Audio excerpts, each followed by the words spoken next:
कुछ देर रुक जाइए, थोड़ा सा बस इसमें देख लिया जाए कि लाइव गया कि नहीं।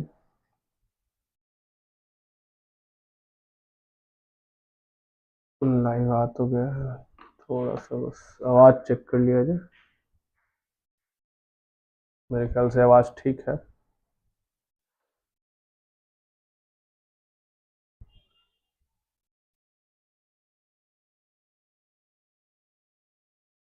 चलिए,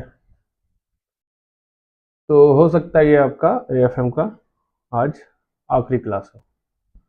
इसके बाद अगर आपको कंटिन्यू करना होगा तो लिंक आपको दे दिया गया है।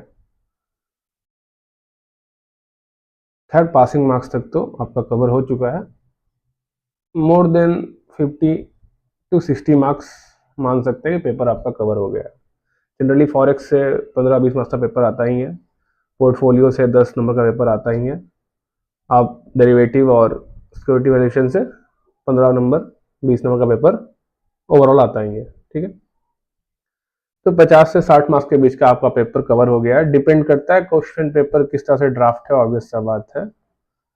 कभी हो सकता है कि इनसे कम है। देखिए, 50 मार्क्स का पेपर, आपका टोटल पेपर 120 मार्क्स का होता है या 116 मार्क्स का होता है। 120 पहले होता था, तो ये भी आपका मोटा मोटी देखा जाए तो 66 मार्क्स का पेपर या 70 मार्क्स का पेपर बचा हुआ है। अगर आपको आगे कंटिन्यू करना हो हमारे साथ, यू आर वेलकम। नहीं तो पासिंग मार्क्स तक तो यहाँ पे पढ़ाया गया है।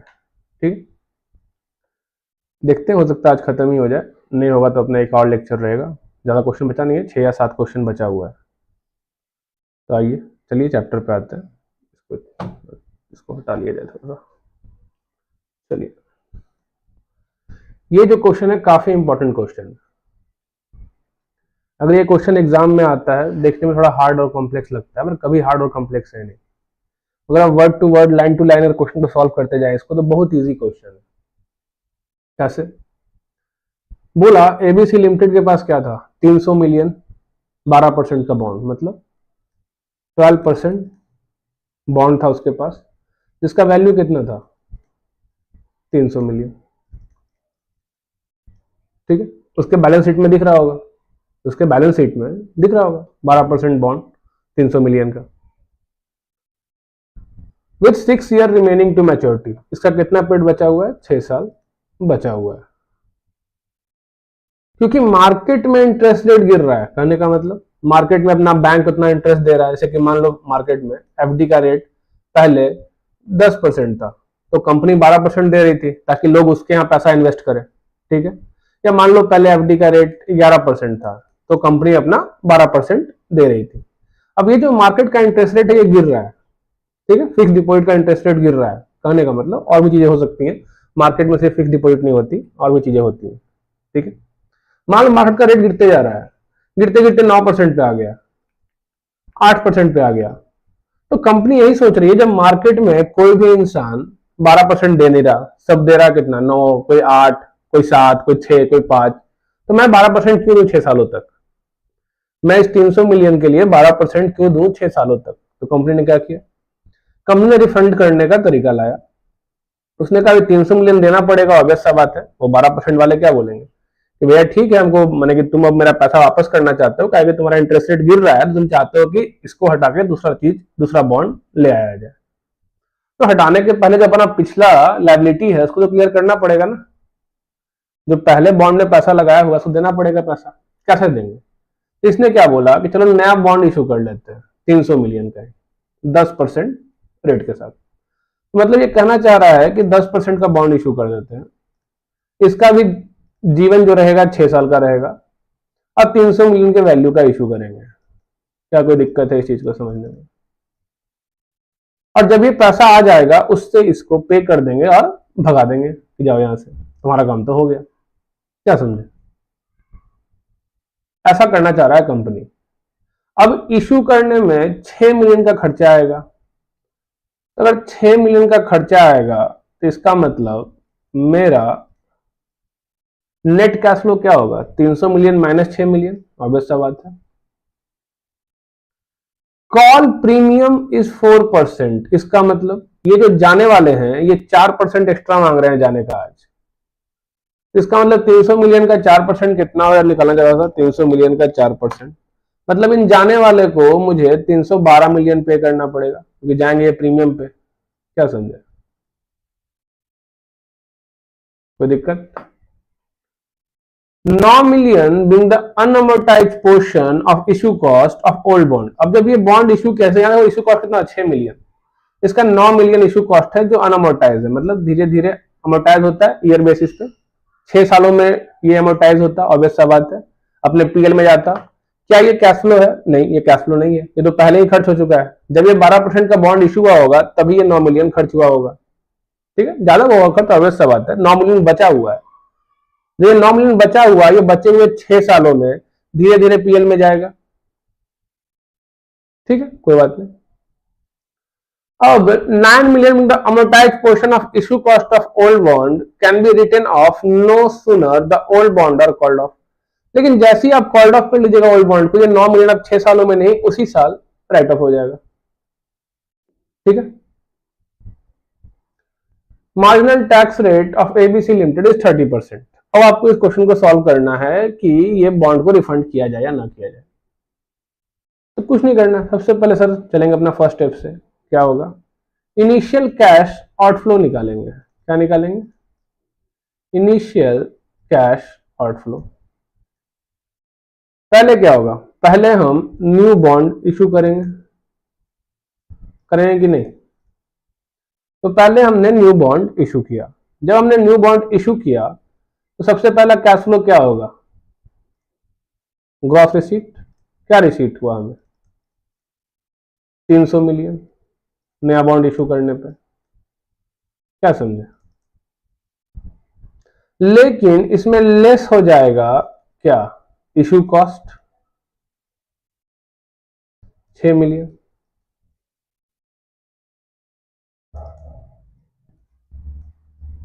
तो ये कितना बच गया, जरा बताइएगा, कितना बच गया?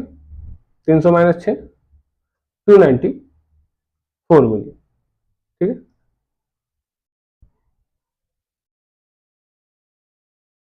कोई दिक्कत? अब क्या होगा, अब होगा ओल्ड बॉन्ड को पेमेंट करेंगे। ओल्ड बॉन्ड रिफंडेड, उसमें मेरा कैश आउटफ्लो होगा, ऑब्वियस सा बात है। कितना होगा, 300 मिलियन। और साथ ही साथ ये लोग और क्या लेके जाएंगे, प्रीमियम 12 मिलियन। तो कितना हुआ बताइए, 312 मिलियन का मेरा कैश आउटफ्लो हुआ। कोई दिक्कत? अब ये दो चीज तो हो गया सर, बॉन्ड के साथ हो गया। अब कुछ चीजें और है, पहले इसको हम लोग चेक कर लेते हैं। क्या 312 मिलियन हुआ, ऑब्वियस सा बात है, 312 मिलियन अपना किसका, ओल्ड बॉन्ड का। ये होगा आपका ओल्ड बॉन्ड का। नया बॉन्ड जो इशू किए उससे हमें कितना मिला, 294, ये हो गया आपका न्यू बॉन्ड का। क्या कोई दिक्कत? लेकिन इसके साथ एक और चीज है, क्या सवाल आता है क्या, तब ध्यान दीजिएगा। और सबसे इंपॉर्टेंट जिसमें आप कंफ्यूज होते हैं, सबसे पहला चीज, ये जो प्रीमियम पे किया ये तो आउटफ्लो हुआ, ठीक है, और ये प्रीमियम पे करने के कारण आज मेरे पीएल में क्या होगा, मैं यहां लिखूंगा प्रीमियम एक्सपेंस साइड में 12। इस 12 के साथ तो मैंने कर लिया, पर जैसे ही मैंने यहां 12 लिखा, मेरा यहां पे क्या हो जाएगा, नेट प्रॉफिट 12 से कम जाएगा। जब मैं नेट प्रॉफिट 12 से कमेगा तो मेरा क्या होगा, टैक्स भी कम लगेगा। तो टैक्स कितना कम लगेगा, अगर ये 12 माइनस नहीं होता, अगर ये प्रीमियम हम नहीं पे किए होते तो ये 12 माइनस नहीं होता। अगर ये 12 माइनस नहीं होता, मैं नेट प्रॉफिट 12 से अधिक होता। अगर मैं नेट प्रॉफिट 12 से अधिक होता तो 12 पर जो टैक्स लगता है एक्स्ट्रा टैक्स होता। अब क्योंकि ऐसा करने के कारण हमारा ये जो 12 मिलियन है, ये मेरा नेट प्रॉफिट तो कम कर रहा है, नो डाउट, पर साथ ही साथ मेरा टैक्स भी तो बचा रहा है। तो यहीं पे आता है एक और टर्म, वो होता है टैक्स सेविंग। ऑन फर्स्ट, किस पर, प्रीमियम पर। हमारा प्रीमियम पर टैक्स बचेगा कितना, 12 का 30%। साथ ही साथ दूसरा अनअमोर्टाइज पोर्शन ऑफ इशू कॉस्ट जो 9 मिलियन था वो भी तो आज ही के आज राइट ऑफ हो जाएगा पीएल में, तो ये भी तो कम करेगा मेरे प्रॉफिट को 9 मिलियन से आज के आज। तो unamortize portion of issue cost of old bond 9 million का 30%। क्या समझा, निकाल लीजिए। 12 का 30% हुआ 3.60। क्या हो गया, एक सेकेंड,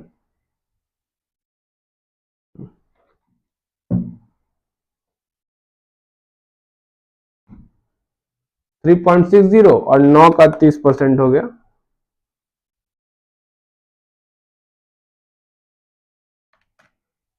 2.70।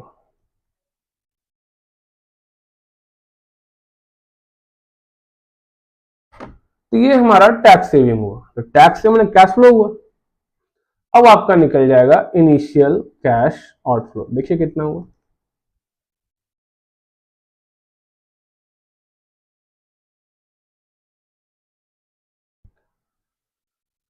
तो 294 का inflow plus tax saving 3.60 plus 2.70 minus 312, तो हमारा इनिशियल कैश आउटफ्लो जो है वो 11.70 मिलियन है।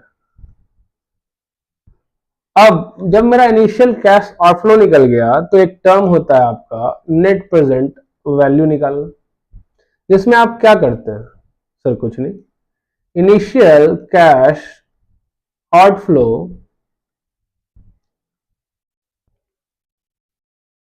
Minus present value of cash inflow. Sir यहां कैश इनफ्लो कहां हुआ है, नया वाला बॉन्ड में तो कैश आउटफ्लो होगा, तो अब हम निकालेंगे present value of cash inflow की जगह present value of annual cash saving. तो ये एनुअल कैश सेविंग क्या होता है, आइए निकालते हैं।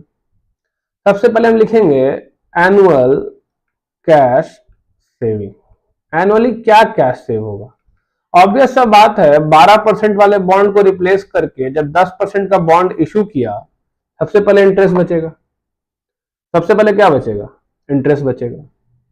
सर इसको कैसे सॉल्व किया जाए, इस वाले पॉइंट को, उसके पहले हम देख ले कि अपना ये सही आया या नहीं आया। ठीक है 11.70 मिलियन, तो ये तो अपना सही आ गया, ठीक है। तो हम क्या करेंगे, हम लिखेंगे इधर ओल्ड बॉन्ड सबसे पहला चीज, और इधर लिखेंगे न्यू बॉन्ड, और हम दोनों को सेपरेट केस मानेंगे, और ये मानेंगे कि अगर कुछ नहीं हुआ होता, यही बॉन्ड शुरू से इशू रहता 12% वाला, यही बॉन्ड इशू रहता 10% वाला, तो क्या क्या कैश आउटफ्लो होता।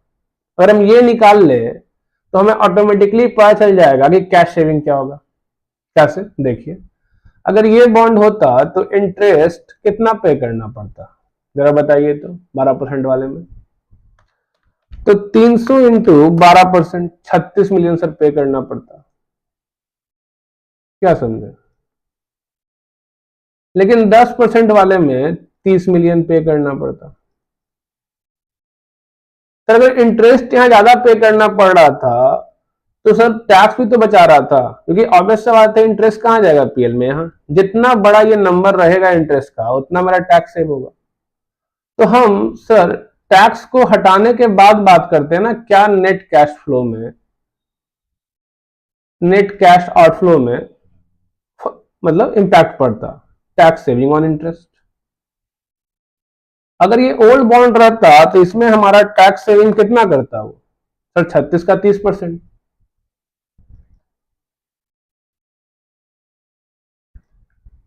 ऑब्वियस सा बात है। लेकिन 30 वाले में मेरा टैक्स सेविंग कितना करेगा, बस 9 मिलियन सर, है कि नहीं। तो इंटरेस्ट नेट ऑफ टैक्स मतलब मेरा नेट कैश आउटफ्लो क्या हुआ, इंटरेस्ट नेट ऑफ टैक्स कितना आया। तो फर्स्ट वाले केस में 36 माइनस 10.80 25.20 मिलियन, ऑब्वियस सा बात है। और यहां कितना आया 21 मिलियन।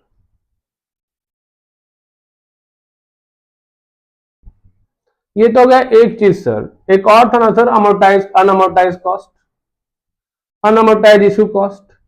अगर अनअमोर्टाइज इशू कॉस्ट हर साल राइट ऑफ होता धीरे धीरे, तो अनअमोर्टाइज इशू कॉस्ट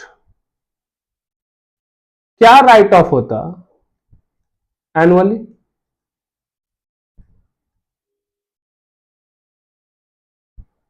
याद रखिएगा ये ए मान लीजिए, ठीक है सर। अनअमोर्टाइज इशू कॉस्ट एनुअली यहां पे तो सर 9/6, ऑब्वियस सा बात है। और अभी हमारा नया इशू कॉस्ट कितना आया है 6 मिलियन, तो 6/6 क्या समझे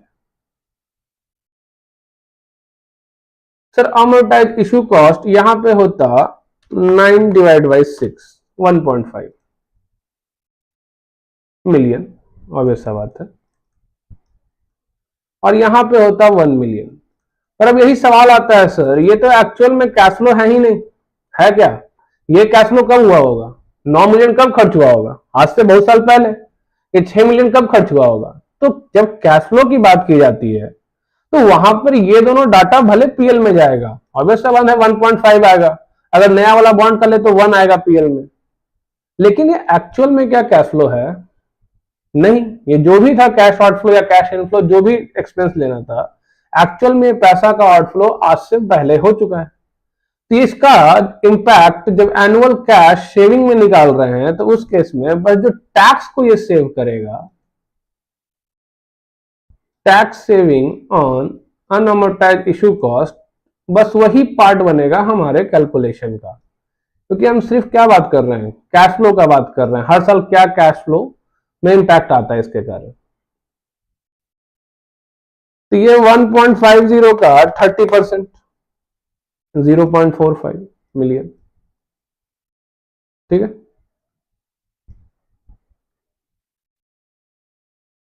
और यहां पे जो टैक्स सेविंग होता वो होता 1 इंटू 0.30 0.30 मिलियन।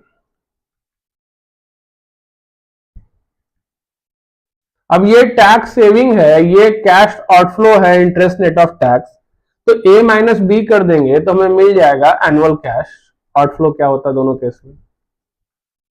अगर हम ओल्ड बॉन्ड में रहते तो हमारा एनुअल कैश आउटफ्लो क्या होता जरा बताइएगा। और न्यू बॉन्ड में है तो एनुअल कैश आउटफ्लो क्या होगा, तो ए माइनस बी। तो 25.20 माइनस 0.45 24.75 मिलियन। और यहां पे क्या होता है 21 माइनस 0.30 तो 20.70 मिलियन। तो अब हम बोल सकते हैं एनुअल कैश सेविंग क्या हुआ, बताइए एनुअल कैश सेविंग क्या हुआ। सर पहले ये आउटफ्लो होता एनुअली, अब ये आउटफ्लो होगा एनुअली, तो ऑब्वियस सा बात है 24.75 माइनस 20.70 4.05 मिलियन, क्या सही। ये हमारा एनुअल कैश सेविंग हुआ। अब ये कैश सेविंग मेरा 6 सालों तक होगा, हर साल। फर्स्ट ईयर ये हुआ, सेकेंड ईयर भी होगा, थर्ड ईयर भी होगा, फोर्थ ईयर भी होगा, फिफ्थ ईयर भी होगा, सिक्स्थ ईयर भी होगा। तो इन्हीं का प्रेजेंट वैल्यू करना है हमको, प्रेजेंट वैल्यू करना है एनुअल कैश सेविंग का। तो हम लिखेंगे present value of annual cash saving.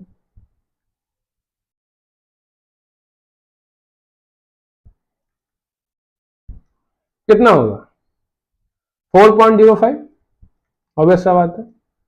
PVIF है, एन्युटी फैक्टर ले लेंगे, हर साल सेम है। तो अब यहां परसेंटेज क्वेश्चन में नहीं बोला आप, दिक्कत यह है कि डिस्काउंटिंग का परसेंटेज क्या होगा। अगर क्वेश्चन साइलेंट हो जाए कि डिस्काउंटिंग का परसेंटेज क्या होगा, तो आप जो डेट का इंटरेस्ट रेट है वो नेट ऑफ टैक्स ले लेंगे, ठीक है। डेट का इंटरेस्ट रेट है वो नेट ऑफ टैक्स ले लेंगे।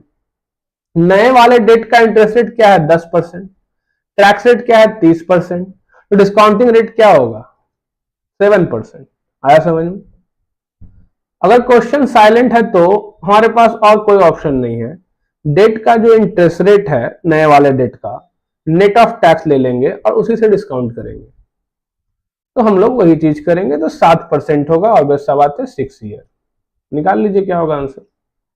तो 1/1 by 1.07, 7 bar 6 bar sorry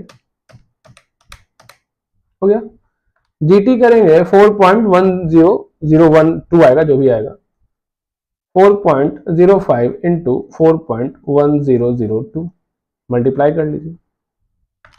4.05 into 4.1002 sorry 4.05 into 4.102, ये आ गया 16.61 मिलियन। अब आप खुद सोचिए present value of annual cash saving कितना है हमारा 16.61 मिलियन, और इनिशियल कैश आउटफ्लो कितना है हमारा, रुक जाइए एक सेकंड, ये बंद हो गया था मेरे ख्याल से, ये ना बहुत दिक्कत करता है कभी कभी।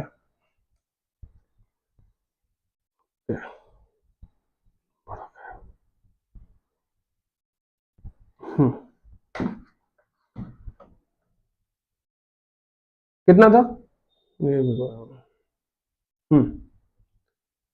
इनिशियल कैश आउटफ्लो कितना आया था 11.70 मिलियन। तो ठीक है, रिफंडिंग कर लेंगे और क्या, फायदा है, नया बॉन्ड इशू करके फायदा है, एनपीवी निकाल लेंगे, क्या करेंगे उसमें इसको माइनस कर लेंगे। आइए देख लेते हैं अपने आंसर में भी क्या मैच आया कि नहीं। 19.30 कैसे आया इसका, अच्छा शायद मेरे ख्याल से 1.0 से ज्यादा कर दिया मैंने। 1/1.07 1 2 3 4 5 6 GT, अच्छा इंटू 4.05, हाँ ये 4.05 है, वो ठीक था, गलती GT करने में हो गया था। ये 4.1002 नहीं होगा, ये आपका हो जाएगा 1/1.07 1 2 3 4 5 6, हाँ 1 2 3 4 5 6, हाँ ये होगा 4.7665, ठीक है। अब मल्टीप्लाई करिएगा तो आपको 4.05 इंटू 4.7665 19.30 आ जाएगा, ठीक है। तो आपका एनपीवी क्या हो जाएगा 19.30 माइनस 11 पॉइंट कितना था, ओहो कभी कभी तो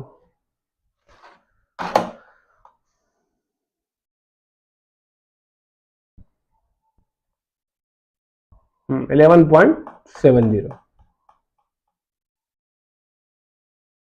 कितना हो गया 19.30 माइनस 11.70 7.60 मिलियन, ठीक है।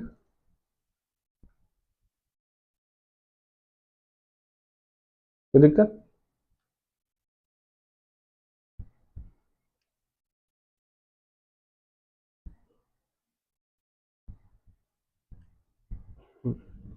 समझ गया। इस क्वेश्चन को कैसे सॉल्व करना है, कुछ नहीं, इनिशियल कैश आउटफ्लो निकालो और उसमें अपना एनपीवी इस तरह से करके निकाल। ओल्ड बॉन्ड में क्या कैश आउटफ्लो होता, न्यू बॉन्ड में क्या कैश आउटफ्लो होगा। अब आते हैं अपने दूसरे क्वेश्चन पे। अब यहां पे आपका एक नया कॉन्सेप्ट है duration, duration of the bond. जब भी किसी बॉन्ड का ड्यूरेशन निकालने का है तो कुछ नहीं करना है, जो अब तक करते आ रहे थे वही काम करना है, बस अब यहां पे लेकिन टेबल आपको बनाना पड़ेगा। पहले हम लोग क्योंकि इंटरेस्ट रेट सेम था तो पीवीआई एफए का यूज कर लेते थे, और लास्ट वाले जो कैश फ्लो था हमारा रिडेम्पशन वैल्यू, उसके लिए पीवीआई एफ का यूज कर लेते थे। लेकिन क्योंकि अभी ड्यूरेशन निकालना है तो मुझे हर ईयर का प्रेजेंट वैल्यू अलग अलग करना होगा, समझ गए। बोला करंट मार्केट प्राइस क्या है, अगर ये निकाल ही रहे हैं तो इसी के साथ आपका ड्यूरेशन भी निकल जाएगा। अब ड्यूरेशन क्या होता है, ड्यूरेशन सिंपल टर्म में कहो तो बॉन्ड का जो बेसिक, जैसे अपना बीटा होता है ना, बीटा इक्विटी का बीटा होता है, बॉन्ड के इसमें ड्यूरेशन होता है, सेंसिटिव कितना है, ठीक है। तो जैसे इक्विटी का बीटा है वैसे ही बॉन्ड का ड्यूरेशन है। निकालने का तरीका क्या है, कुछ नहीं, आओ सबसे पहले बात तो हम लिख लेंगे पीरियड, कितना पीरियड है, 6 साल का है, ठीक है। 1 2 3 4 5 6 हो गया। उसके बाद कूपन रेट कितना है, 16%, फेस वैल्यू कितना है, 1000 रुपया। तो जैसे रेट बोला ऑब्वियस सा बात है कि फेस वैल्यू पे लगेगा इंटरेस्ट। इसका मतलब मेरा जो कैश फ्लो होगा वो होगा 160 160 160 160 160 और redemption value plus interest last year में 1160। हमको कितना रिटर्न चाहिए, 17% चाहिए, इसको वाईटीएम कहता है बॉन्ड केस में। ईल्ड टू मैच्योरिटी कितना चाहिए, 17% चाहिए, 16 नहीं चाहिए, ज्यादा कमाने का इच्छा है। ऑब्वियस बात है बॉन्ड डिस्काउंट होगा, क्यों, अगर कूपन 16% है इसका मतलब एनुलाइज रिटर्न कितना हो गया, 16%, लेकिन 17% चाहिए, तो कैसे होगा अगर बॉन्ड को हम लोग डिस्काउंट पे इशू करें। यहां से क्लियर है ये चीज। तो अब हम प्रेजेंट वैल्यू करेंगे किस रेट से, 17% से। Present value at the rate 17%। एक सेकंड रुक जाइएगा।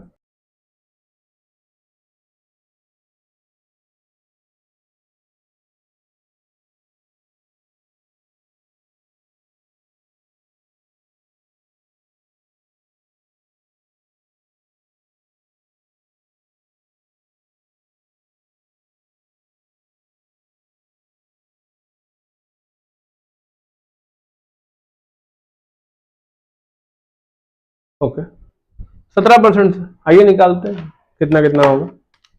1 डिवाइड बाई 1.17, 0.855, 0.731, 0.624, 0.534, 0.456 और लास्ट में कितना होगा 0.390, ठीक है। तो present value of cash flow क्या क्या होगा जो निकाल लीजिए, वो भी कर लिया जाए। 160 इंटू 0.855,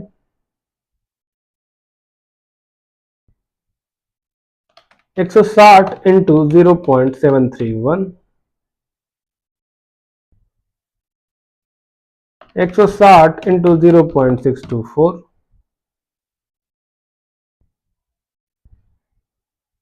160 इंटू 0.534,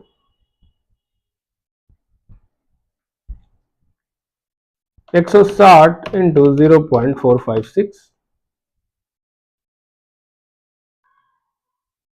और 1160 इंटू 0.390। इसको कर देंगे जीटी, निकल जाएगा 964.40। जब आपसे पूछा गया market price of the bond तो ऐसे निकालेंगे क्यों, समझिएगा। क्वेश्चन में साथ में ड्यूरेशन लिखा हुआ है तो ऐसे ही निकालने में फायदा है। अगर ड्यूरेशन नहीं निकालना है तो हम सिंपली कहते हैं 160 into PV I F A 17% 6 plus 1000 into PV I F 17% 6। Simple एक टाइम निकाल लेते हैं। लेकिन ड्यूरेशन साथ में निकालना हो तो ऐसे ही सॉल्व करने में फायदा होता है। तो ये तो हो गया मार्केट प्राइस ऑफ बॉन्ड जो कि आपका निकल गया। अब निकालना है ड्यूरेशन, तो कुछ नहीं करना है। ये जो आपका कॉलम था, मान लीजिए ये ए था, ये बी था, ये सी था, ये डी था, तो आपको कुछ करना नहीं है, ए इंटू डी करना है बस। क्या करना है? ए इंटू डी। ए इंटू डी मतलब present value of cash flow into period. Yes, present value of cash flow into period, duration निकालने के लिए। तो मल्टीप्लाई करिएगा, देखो 36.80 इंटू 1 कितना होगा? ऑब्वियस सा बात है 36.80 ही होगा। 116.96 इंटू 2, ओहो 99.84 इंटू 3,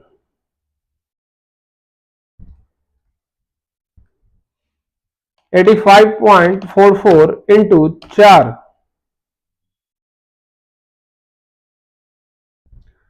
72.96 इंटू 5,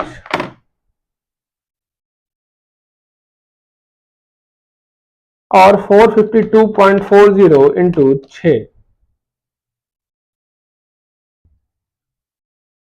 अब इन सबको जोड़ लीजिए, करिए कितना हुआ। ठीक है। अब ड्यूरेशन है वो सिंपल टर्म में कुछ नहीं, ड्यूरेशन का फॉर्मूला होता है आपका present value of cash flow into period divide by present value of cash flow, मतलब मार्केट प्राइस ऑफ बॉन्ड। ये सम होगा सिग्मा। तो इसका 4091.20 डिवाइड बाय क्या होगा? 964.40। ये हो गया आपका ड्यूरेशन ऑफ बॉन्ड 4.24 ईयर। आया समझ में? 4.24 ईयर। आगे देख लेते हैं क्या है इसका आंसर। 4.247 ईयर। समझिए कैसे सॉल्व होता है, कितना इजी है। तो जब भी अगर ड्यूरेशन के साथ मार्केट प्राइस पूछा हो तो टेबल का ही यूज करना है, ये ध्यान रखना है, क्योंकि एक ही साथ दोनों सॉल्व हो जाएगा। समझिए। अब बोला था वोल्टिलिटी ऑफ बॉन्ड, तो वोल्टिलिटी ऑफ बॉन्ड काफी इजी कॉन्सेप्ट है। अगर ड्यूरेशन निकल चुका है तो वोल्टिलिटी ऑफ बॉन्ड होता है duration divide by 1 plus yield to maturity. Duration कितना निकला था अपना? 4.24। हम लोग आंसर में 4.247 है वही लेते हैं। 1 प्लस 0.17, तो वोल्टिलिटी कितना निकल के आया जरा बताइएगा। तो 4.247 डिवाइड बाई 1.17, वोल्टिलिटी आया 3.63%। अब ये वोल्टिलिटी क्या बताता है सर? समझिएगा, वोल्टिलिटी का सिंपल कॉन्सेप्ट है। अभी आपने 17% पे डिस्काउंटिंग किया था, अगर मैं कहूं कि 19% पे डिस्काउंटिंग करना है तो प्राइस क्या होगा? तो वापस तो ये सारा काम करना पड़ेगा। कहूं 20% पे डिस्काउंटिंग करोगे तो क्या आंसर होगा? ये सारा काम करना पड़ेगा। लेकिन जैसे ही वोल्टिलिटी आ गया ये सब चीजें मुझे नहीं करनी पड़ेगी, वोल्टिलिटी मुझे यही चीज करने में इजी करेगा। कैसे? देखो, क्वेश्चन का जो लास्ट पार्ट था उसने क्या कहा था?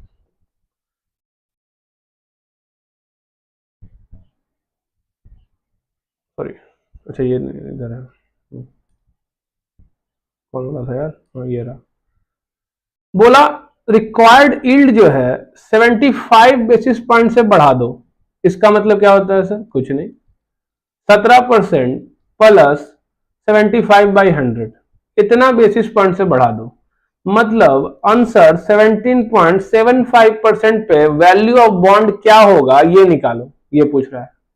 अब इसके लिए वो पूरा प्रोसीजर वापस फॉलो करने से अच्छा है हम लोग वोल्टिलिटी का यूज करते हैं। अब सबको पता है जितना ये बड़ा बढ़ेगा, जितना ये बढ़ेगा उतना प्राइस गिरेगा। क्यों? क्योंकि प्रेजेंट वैल्यू करने में क्या करते हो? 1 डिवाइड बाई 1 प्लस एक्स, जो भी रेट है। एक्स जितना बड़ा होगा प्रेजेंट वैल्यू उतना छोटा होते जाएगा। खुद सोच लो, मान लो 100 रुपया को 1.10 से खींचना हो तो कितना होगा बताओ?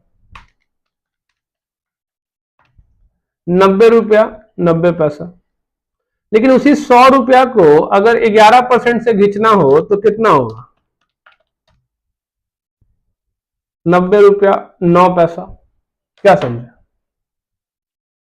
तो जितना ही बड़ा अंक बढ़ते जाएगा, प्रेजेंट वैल्यू क्या है देखो, ऐसे लिखो चाहे उसको टेबल बना के ऐसे पीवीआईएफ लिखो, 1/1.10 का वैल्यू होता है। तो जितना ये बड़ा होते जाएगा नीचे का अंक, उतना वैल्यू डिक्रीज होगा, ऑब्वियस बात है, शेयर का प्राइस। अब इसको लोग रटता है कि वाईटीएम बढ़ेगा तो शेयर का प्राइस गिरेगा। अरे क्यों रट रहे हो? सिंपल कॉन्सेप्ट है।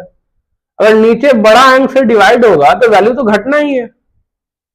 नीचे अगर बड़ा अंक से डिवाइड होने वाला है तो वैल्यू तो घटना ही है।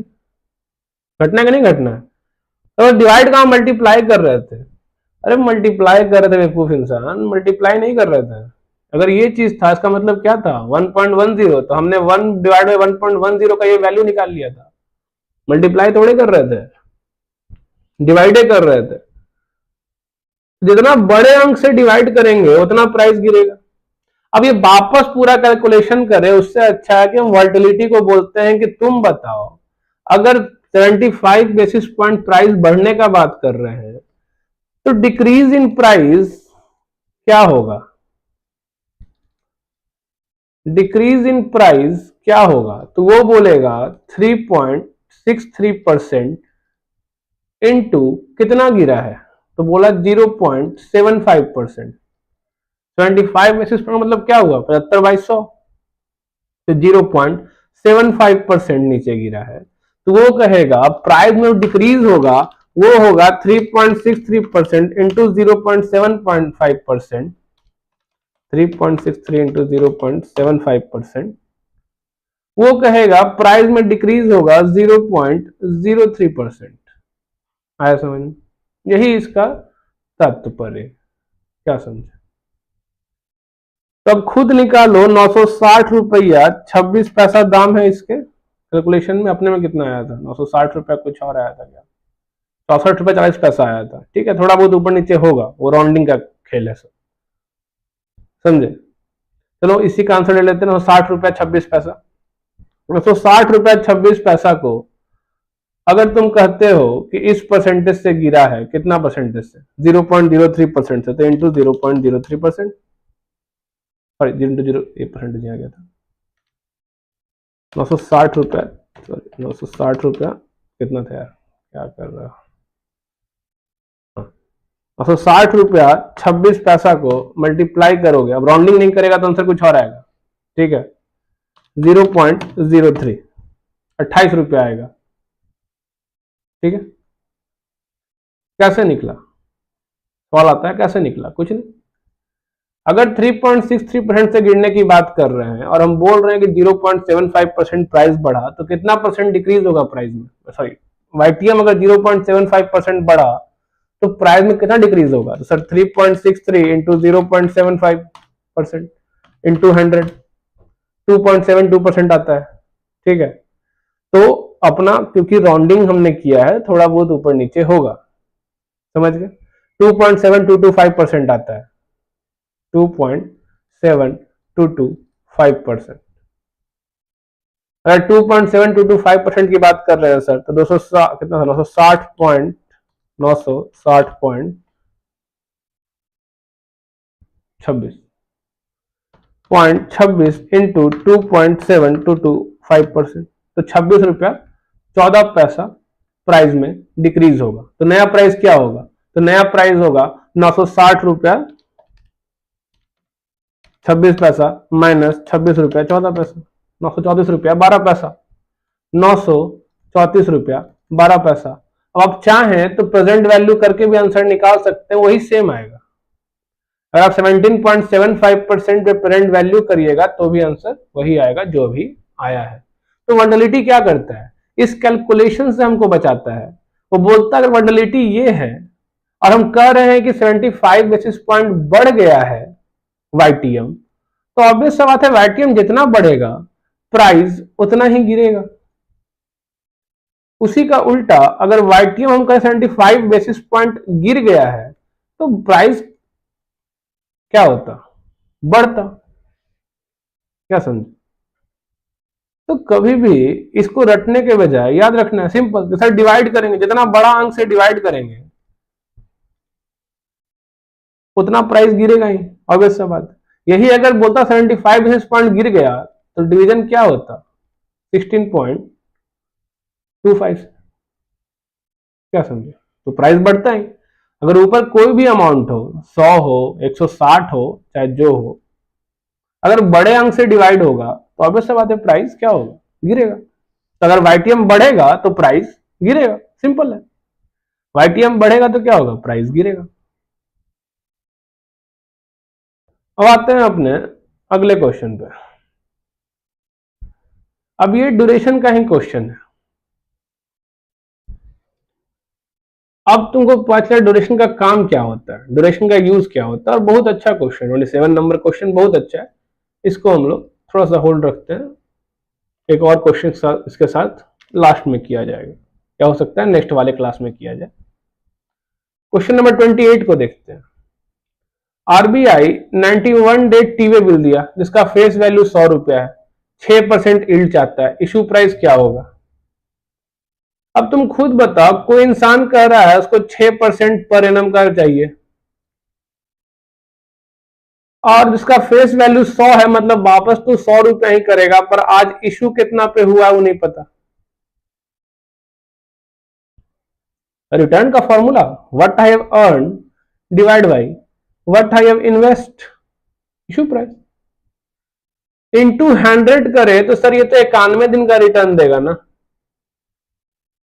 तो सर 91 दिन का चाहिए नहीं, हमें 365 दिन का चाहिए, तो डिवाइड बाई 91 इंटू 365 या 360। नहीं समझे, काफी सिंपल कॉन्सेप्ट है, समझो। वो कह रहा है कि 6% का रिटर्न चाहिए, उसको यील्ड चाहिए। इसका मतलब रिटर्न का फॉर्मूला क्या है सर, कुछ नहीं, आप कहते हैं what I have earn divide by what I have invest. तो व्हाट आई हैव अर्न, तो भाई जब इसको रिडीम करने जाओगे तो 100 रुपया मिलेगा, वही फेस वैल्यू है, पर कितना पे परचेस किया होगा, वही issue price minus issue price, निकल गया earn, what I have earn what I have invest. इसको अगर मल्टीप्लाई कर देंगे सर 100 से तो बन जाएगा परसेंटेज, पर ये तो सर 91 दिन का हिसाब किताब होगा ना, 365 दिन का क्या होगा, 6% दिया हुआ है, नहीं सॉल्व होगा, हो जाएगा सॉल्व। पहले इसको भी कन्वर्ट कर लेंगे नंबर में, सब कुछ नंबर में है, ठीक है।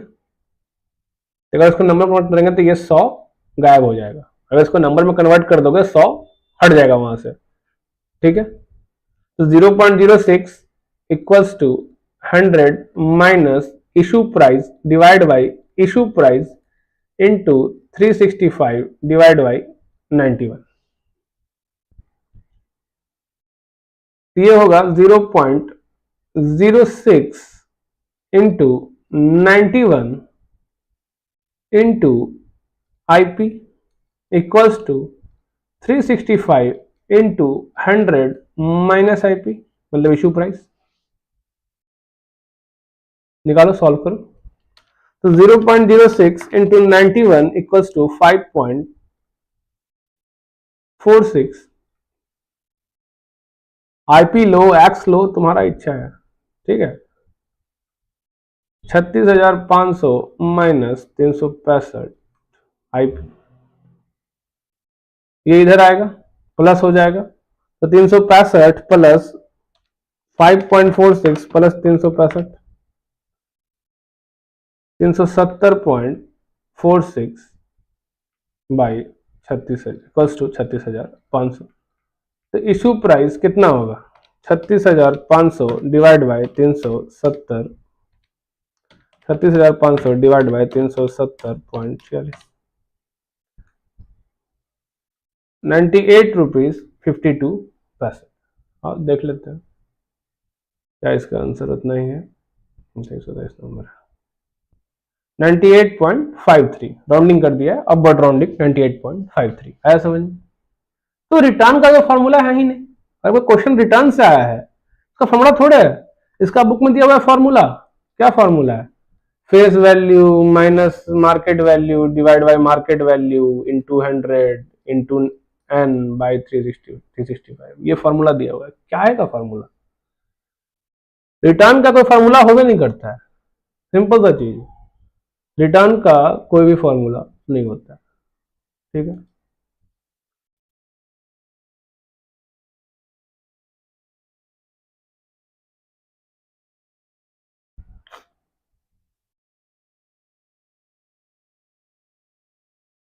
चलो इसको भी हम लोग रखते हैं नेक्स्ट डे के लिए, 3 क्वेश्चन रखते हैं, ये और ये तीनों अच्छा क्वेश्चन है, ठीक है। ये वाला कर लेते हैं 30। कमर्शियल पेपर, अब ये क्या होता क्या है, बड़े बड़े लोगों का चीज है ये, ठीक है। हम जैसे छोटे लोगों का काम नहीं है। अभी जो बड़े लोग हैं, बड़ी कंपनियां हैं, ये कमर्शियल पेपर इशू करती हैं, बड़े बड़े बैंक इशू करते हैं। अब इसमें होता क्या है कि इशू करने वाला इंसान बोलता है कि 10 करोड़ रुपया उसे चाहिए, लेकिन 10 करोड़ रुपया उसे नहीं मिलता है। क्यों? होता क्या है, वो पेपर इशू होगा, ठीक है।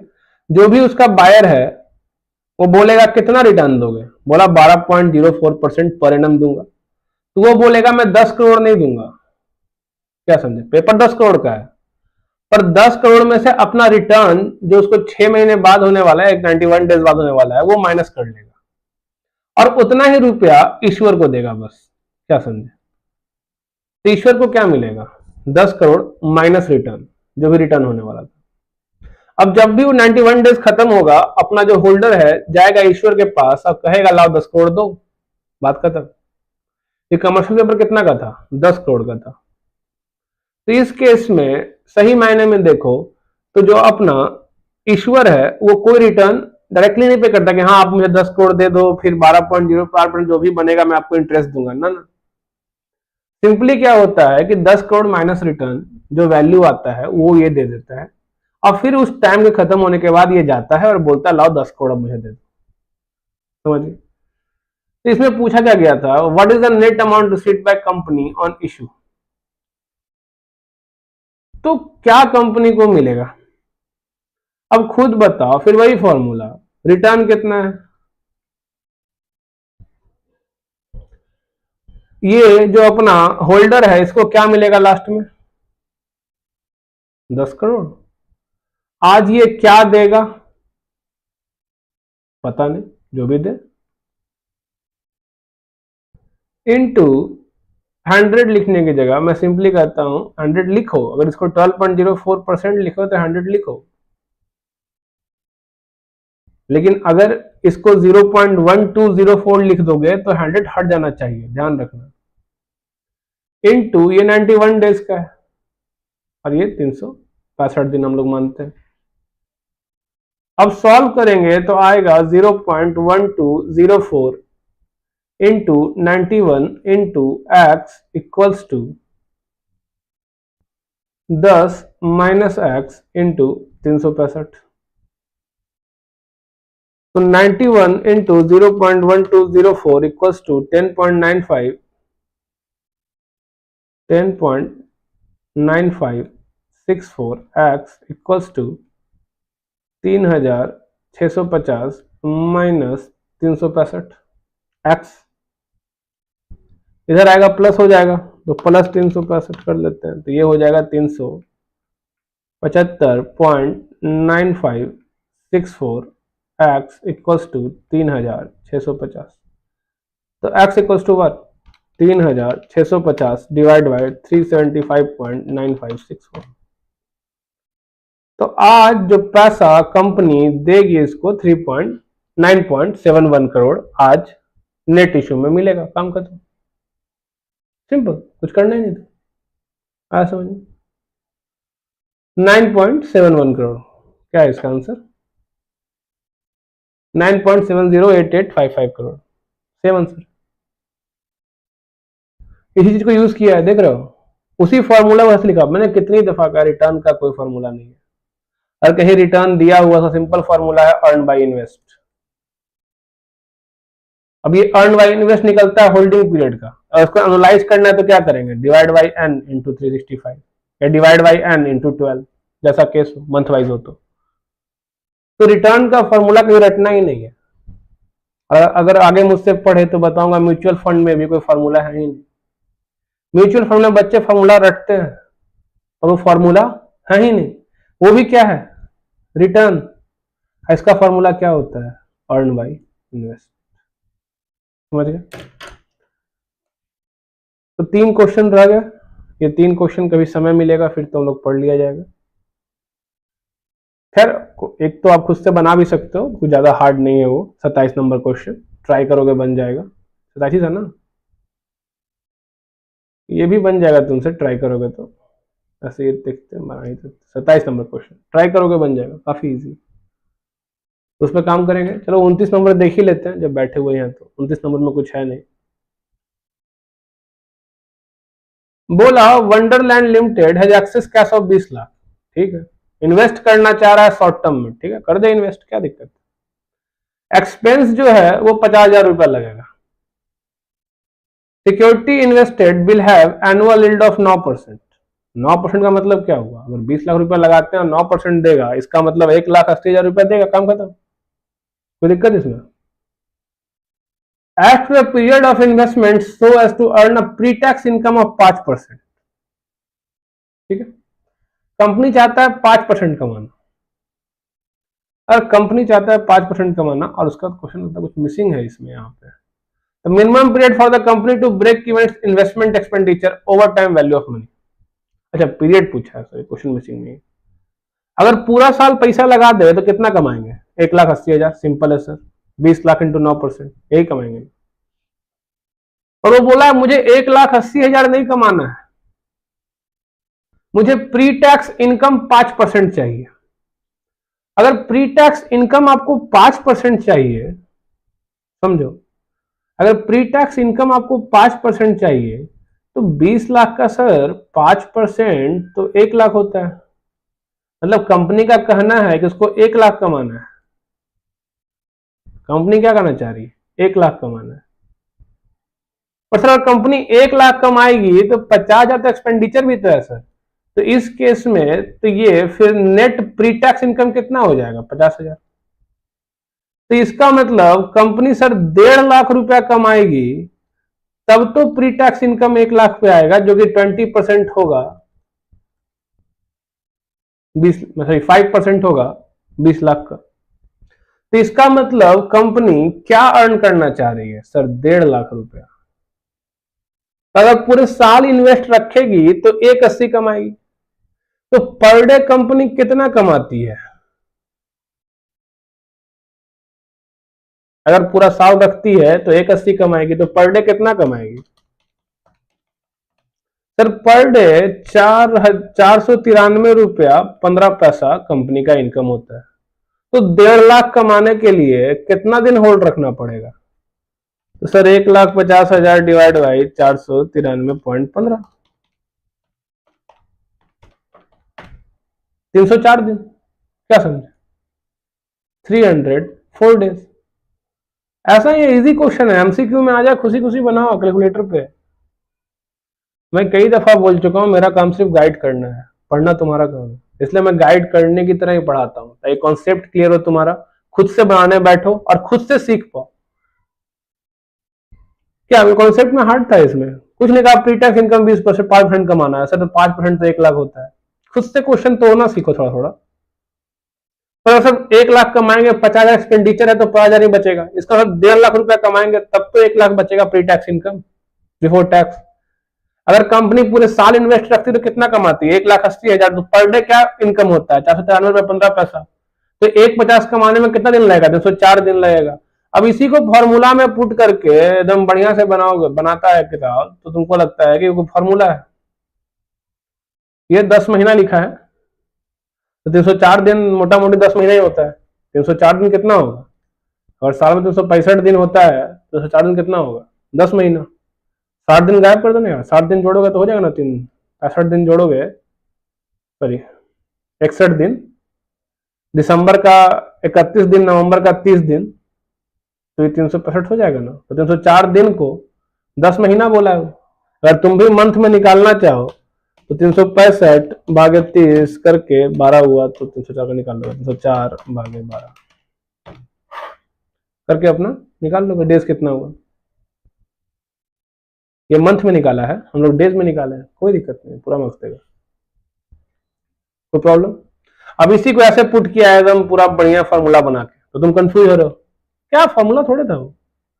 अब पूछ रहा है सिंपल सा क्वेश्चन, एक और चीज पूछ रहा है वो आगे कि एक्सपेंडिचर को ब्रेक इवन करने में कितना लगेगा। तो वो 50,000 रुपया है और डेली का तुम कमाते हो 493 रुपया 15 पैसा, तो जो कॉस्ट है रिकवर करने में कितना दिन लगेगा। तो 50,000 भागे 493 रुपया 15 पैसा, 101 दिन लगेगा या 102 दिन। अब 102 दिन में खुद निकाल लो तो सर 30 30 30 90 दिन तो ये हो गया सर। अब 12 दिन उधर, आधा महीना, तो अब 3.33 मंथ। अगर डेज में कहे तो 102 दिन, 102 दिन राउंडिंग अपवर्ड होगा। डेज का राउंडिंग हमेशा अपवर्ड होता है, क्योंकि डेज कभी भी अथी में तो नहीं ना होगा, मतलब क्या कहते हैं उसको, डिसिमल में। क्या समझे, कोई हार्ड क्वेश्चन थोड़ा था, सिंपल था। और उसी को फॉर्मूला में बिल्ड करके 20 लाख इंटू माइनस जीरो। अरे क्या जीरो का मतलब है, क्या है पर डे क्या कमाएगा और क्या उसको कमाने में लगेगा वो पैसा, जो भी एक क्वेश्चन का डिमांड जो है। जैसे पहले वाले में 1 लाख कमाने में कितना दिन लगेगा, तो पर डे क्या कमाता है, काम खत्म। अगर कॉस्ट रिकवर करने में कितना दिन लगेगा, तो पर डे क्या कमाता है, उससे डिवाइड कर देंगे पर डे, सॉरी मैं 50,000 से डिवाइड कर देंगे, पर डे क्या कमाता है, हो गया आंसर। अगर मंथ में निकालने की बात करें तो 1,80,000 12 महीने में कमाएगा, तो भागे 12, तो हर मंथ 15,000 कमाएगा, तो 1 लाख कमाने में कितना समय लगेगा, तो 1 लाख भागे 15,000। क्या समझे,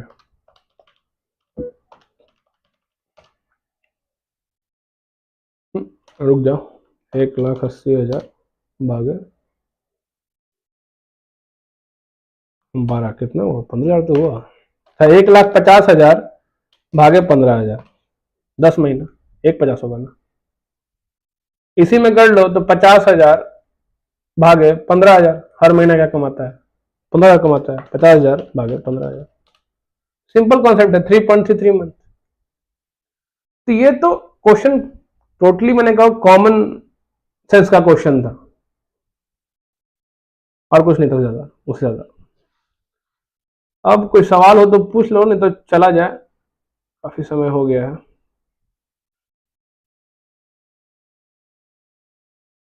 ठीक है,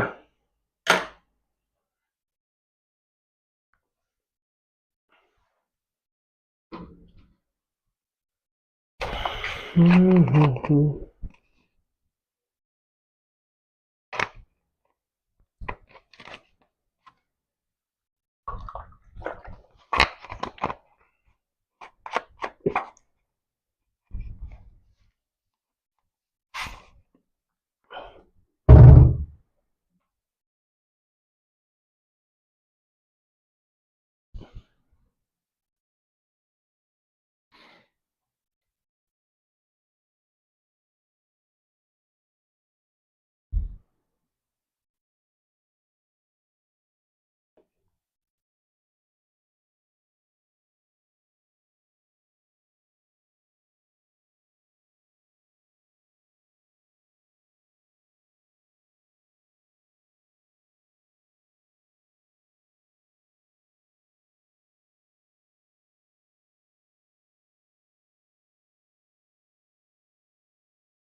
चलो तो रखा जाए, कोई सवाल नहीं है तो क्या, इससे भी है कहाँ कोई देखता कहाँ। चलो चलो।